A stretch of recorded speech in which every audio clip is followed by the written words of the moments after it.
Walay hinay nga nipatay sa atong kalibutan. Kada adlaw, dili malikayang daghan ang namamatay. Usa siya sa mga giilang award-winning director sa natad sa film industry sa Sugbo. Gani, ubay-ubay na ka mga salidang bisdak ang iya na-produce. Diin sagad sa nagdala og mga papel mao ang mga taga Sugbo.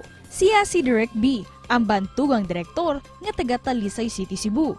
Karong bag-o lang, laing gantin usab ang iyang naani, diin usa siya sa mga ginominate sa Green Academy Award sa India ug nalakip usab isip Best Mobile Film sa first season of Celluloid Calcutta International Film Festival, gumikan sa pinalahi niini konsepto sa iyang hinimo nga salida. Ug sayra nato kung unsa kini nga salida, pinaagi sa tong pagpakiginabi kaniya dinhi lang sa GMA Regional TV Live. Karong butaga mga kapuso, makauban nato sa award-winning Sugbuanong Direktor. Let's all welcome Direk Bee. Mayong buntag kanimo Direk ug welcome sa GMA Regional TV Live. Mayong buntag sa tanang cast and crew sa GMA Regional TV Live. Mayong buntag sa Sugbuanong, mayong buntag. Thank you for joining us this morning, Direk Bee. The last time you were here sa programa, nakadaog ang imong film sa usa ka festival. O karon lain na sab, duha ka mga films gipasidunggan sa duha ka mga film festivals sa India. Nahitabo, so may masulti nimo ani Direk.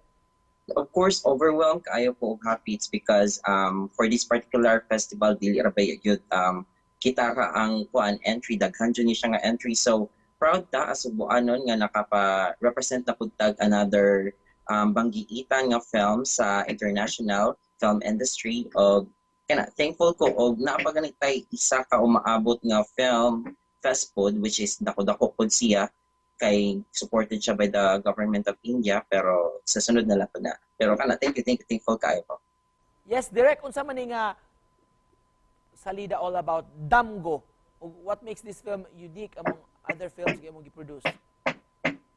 Ang kaning Damgo or Dreams and Awakening kay istorya ni siya sa usa ka lalaki nga nagka-nightmare, and then nightmare about 2022 kung si may tapos 2222. That's 2222.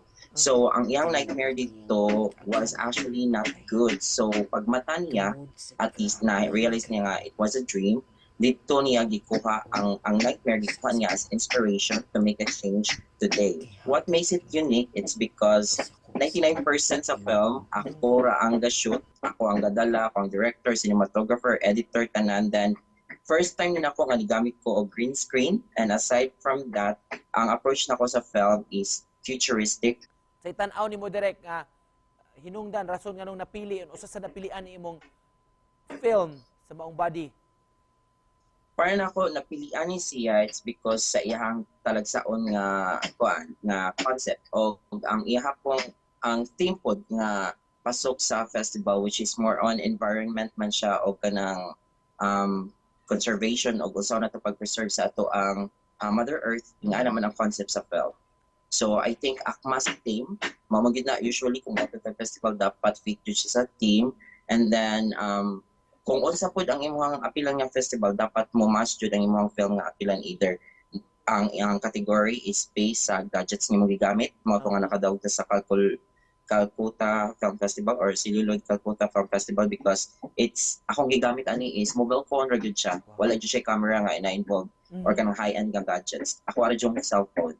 So kana mao to na best mobile phone siya. And then sa katong sa India International Science Festival, kay ang kani siya about science jud siya. Kay dako kay siya nga event sa India, wherein usa sa ilang flagship sa ilang event is mga short films. So mao ni nominated ta as of the moment niya, maglaom tang makadaog ta dito.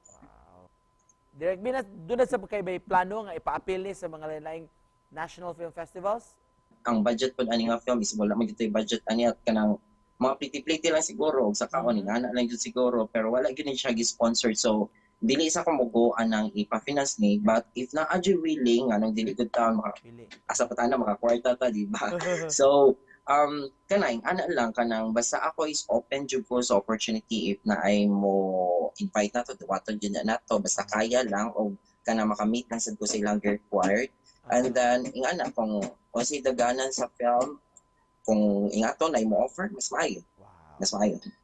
Sa pa among mga angayang atangan gikan kanimo Direk Bee. Yes, naatay kuan karon actually mo appeal ta sa Sinulog Film Festival, Short Film Festival. And Direk Bee, just to close this, unsa may message nimo sa ato mga viewers sa Rumbutaga? Oy, sa ato ang mga viewers diha nga mga Sugbuanon, mga talented, skillful o mga abilidad nga Sugbuanon, ayaw jud limitahin inyong kaugalingon kung unsa inyo makaya, padayon o keep going kay ngano wala ta kay ba kung dili ka mo try karon, what if mao na dito ang imong gipaabot nga opportunity. So kana lang, may buntag sa tanan. Sakto gyud ka ana Direk Bee. Thank you so much for joining us mga Kapuso award-winning Cebuano Director Direk Bee. Daghang salamat. Oh, you're welcome. Thank you, GMA Regional TV Live. Thank you.